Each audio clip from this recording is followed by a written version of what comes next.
Now let's talk about the Free Soldier tactical pants.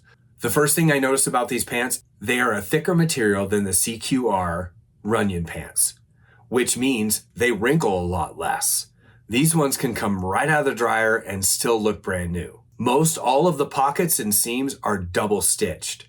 Whereas you probably saw in the video before when I was showing the Runyons up close, some of the pleats on the cargo pocket, the stitching is already coming out. It comes with a cheap tactical belt. The thing I love about the Free Soldier is both cargo pockets are zippered and have a flap to cover the zipper. So they look a lot more professional. All of the pockets are mesh lined, so they're going to be very breathable. And of course, just like the other pants, they have a YKK zipper. The only two things that frustrated me about the Free Soldier pants, one has to be the cargo pockets. The cargo pockets actually are not on the side of the pants.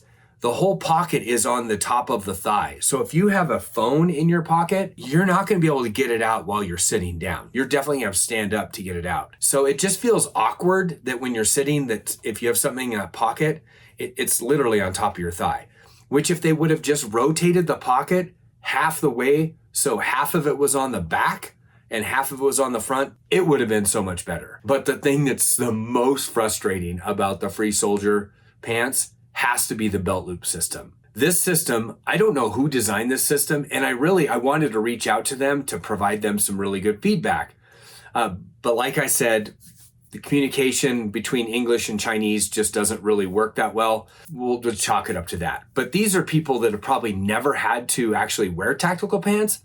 So the looping system on the Free Soldier, you have about a 3-inch strip, which you'll see in the video, 3-inch strip on the side. So trying to feed the belt through that is kind of difficult.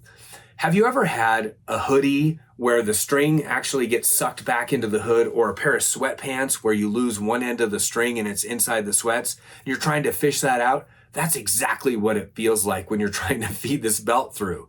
Now it gets even worse. So what they did is on the side, they have a perfect smaller little 1-inch belt loop. But then when you get to the back side, they have 2 8-inch strips that actually you have to try to feed the belt through. And it has a little 1-inch gap at the backside where you got to feed this through. This is something you're definitely not going to put a belt on with the pants on. You have to feed the belt through before. Now, granted, it comes with a cheap tactical belt, but if you're like me, that's the first thing I'm going to pull out and try to use either my own tactical belt or my other belts for work. So it was so frustrating trying to feed this belt through, because on the underside of those belt loops is the belt actually contacts that and you can't get it through the other side. So it's a really big pain in the butt.